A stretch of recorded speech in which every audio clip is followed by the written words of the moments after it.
warm welcome. Nice to have you here on the webinar on decision making. And to make sure that you can hear me and see me well, I've made a little survey that should be on your right-hand corner. I'll just get the results. It's a percentage for me. It's always nice to have 100% okay. Then I would just like to start with a little overview on what we're going to do today. Decision making, I would like to see as an anatomic concept. So we have a little look at the anatomy, different categories, and there's different sorts of decisions and challenges we face. And we will have a look at these as well. And at the end, I present you a methodology which makes it easy for you to decide on maybe a pending decision or for your next time you need it on a more difficult scenario with different solutions for one situation quite easily. If you stay to the very end, I have a very special offer for you, and I promise you it's definitely worthwhile. But I don't want to get hung up on this now and start straight away. I would like to start with the words of a President Eisenhower. The history of man is never written by chance, but by choice, their choice. The reason why I've chosen this quote is because the definition of decision making is to choose from two or more options. And this makes it kind of a superpower. With decisions, you can create your path, and your path creates your life. So decisions are quite important. And I like my webinars to be a little bit more interactive, and this is why I'd like to ask you a question. What were your most groundbreaking decisions? You don't have to answer it. If you like to, you can always share it in the chat. But this is a question for yourself to reflect on. For me, for instance, when I was working in clinic, I received an offer from my former boss from academia, and she asked me to come back and help out, even if it would be for a couple of months. And I had to take this decision. Being in a relationship, I had to move cities, but I didn't really like my boss at that time. So I've decided to go back to that position. While I was there, I received an offer from a Swiss pharma company. This decision to take this challenge has changed my life, because this is where I've learned that I really like all about leadership, about humans, about psychology. I would have never figured that out. How we take our decisions depends as well on our personality. I would like to ask you another question. On a scale from 1 to 10, what kind of decision type are you?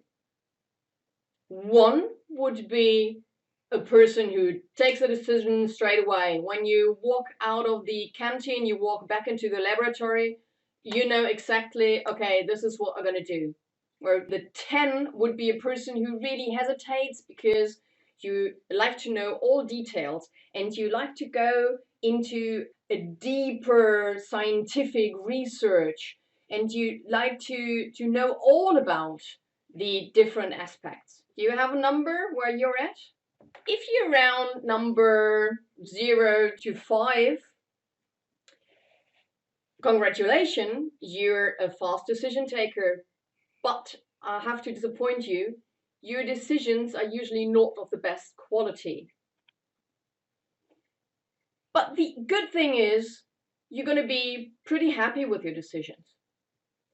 If you're more in the group of the 5 till 10, which I see more often with scientists, it takes you much longer to get to a decision. And sometimes you can't even make the decision. It might even keep you up at night. But when you take the decision, the quality is usually higher. This, as mentioned, depends a lot on your personality, but as well on your experiences. What do you see on this picture? How many dolphins can you see on this vase? Huh? Dolphins? Yes, there are 9 dolphins on this vase. The reason why I took this picture is that we are taking a decision every moment of our life. We focus on something. This is one of the decisions.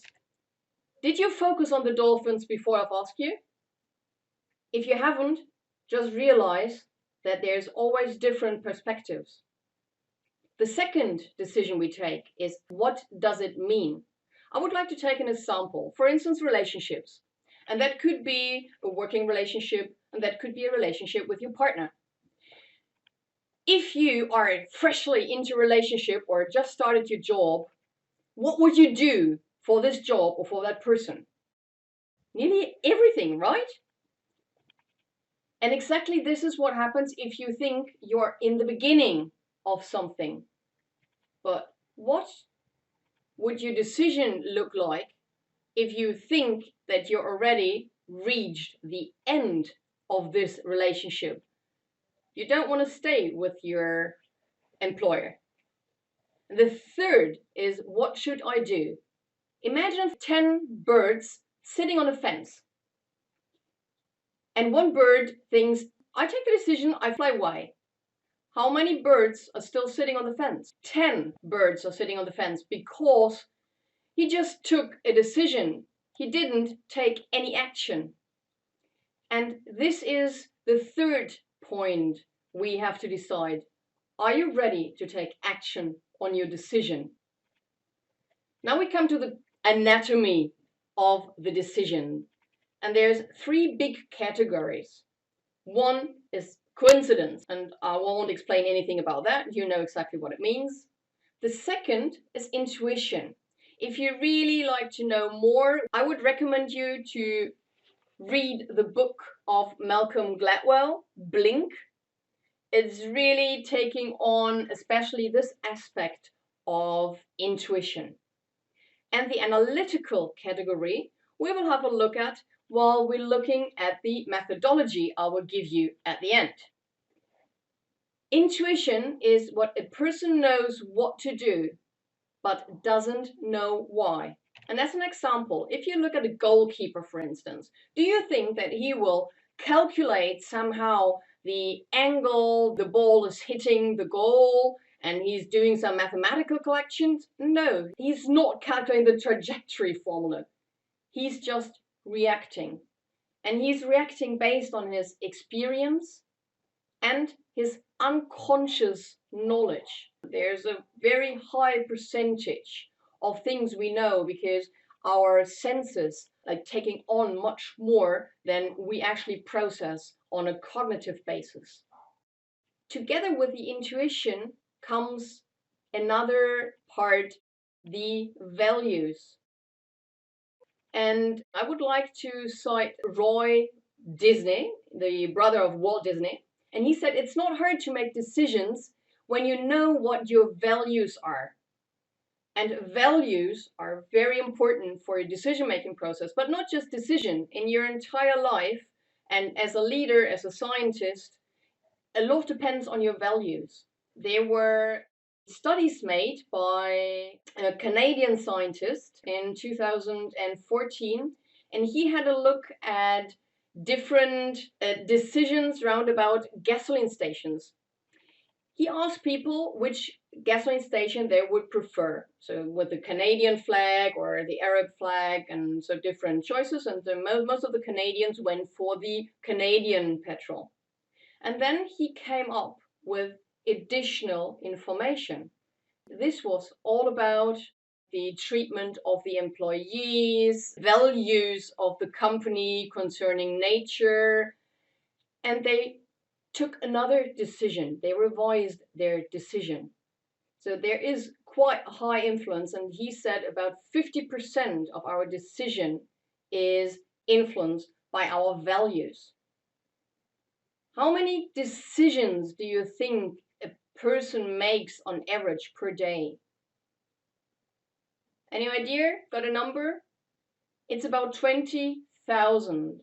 That was a number given by Ernst Peppel, and he says there's a lot of unconsciously taking decisions, and it's very, very fast. And this starts in the morning. Your alarm clock sounds. Do you put it on snooze? Do you get up?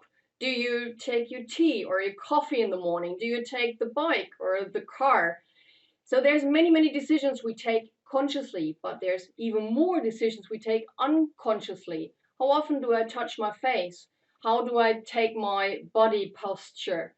There are many things happening, and this is quite a power we have at hand.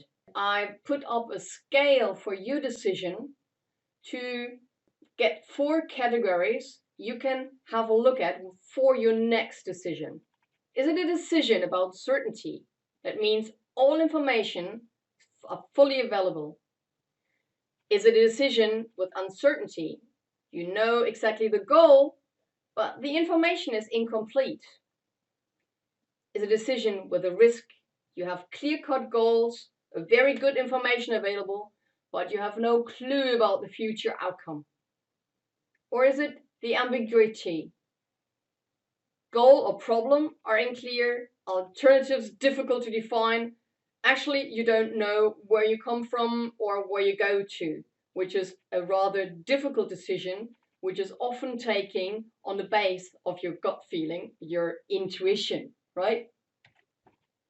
The GEM study is a study I would like to use as an example for this.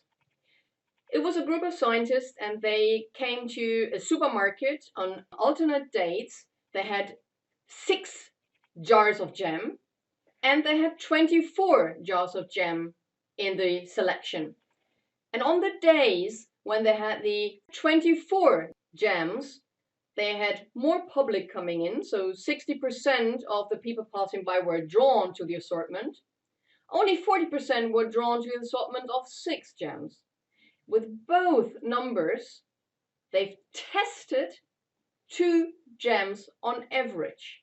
But interestingly, when there was only a decision of 6 jams, 30% of the audience bought the gems. Only 3%, a tenth, bought it when the big selection of 24 gems was available. As a consequence, they said the decision is not better because you get more information for your own decision-making process. It's always nice and easier if you can lower the number of options. If you think that you have too many options and you can't really make up your mind, no worries. There's definitely a possibility to break them down. Write them down maybe, talk to someone, and get them down to ideally 3 to 6. And this will make it much easier for you. One philosopher, Danish philosopher Kierkegaard, he said that it's good to have a look at your life backwards, but you have to live your life forwards. And this is where it's important to use your experience and your knowledge, your expertise. Knowing about these studies I've just cited, you can use your experience from your decision-making process or thinking about your values, because that makes it already much easier. But I would like to make it even easier for you and give you a clear methodology. And the methodology, it's called the multiple criteria decision analysis. It's called Kepler or GRID as well. There's different names for it. And this is easy explained. It looks a bit more complicated, but it's a very easy methodology. You take your possible options and put them into a grid. I took the example of taking another position. You've been applying, you've been interviewed, companies are offering you a position. And now you have 3 offers on the table. Great thing during the corona times. And for these 3 offers, you really can't make up your mind because they are all interesting in a different way. So think about your parameters. To the left, you put in your parameters. That could be the income, the role, whether it's interesting for you, whether there is a really good development option within the company, if it's a bigger company or if it's academic and there's going to be a new position opening very soon. Proximity to home, maybe, if you don't want to move, if you have a family living nearby or your kids are going to school. So you just put your parameters in that are important to you. And talking about importance, you have to prioritize them. And now we're coming to the numbers. The score you see in the next column is your priority on this parameter. So for you, the income is not really that important if the team doesn't work for you. You can't really get along with your boss. There's like the environment doesn't really fit you. So then the income would be 3 and the role or the interest in the role would be a 5. Development within the company. If you see, maybe I do this job for 1 or 2 years, but I'd like to have a chance to develop myself, and there's just 3 more people in this little biotech, so there's not really room for development, or there is room because I could really take the lead. Look at this and give it again another prioritization. And then the second number we look at is your degree of satisfaction.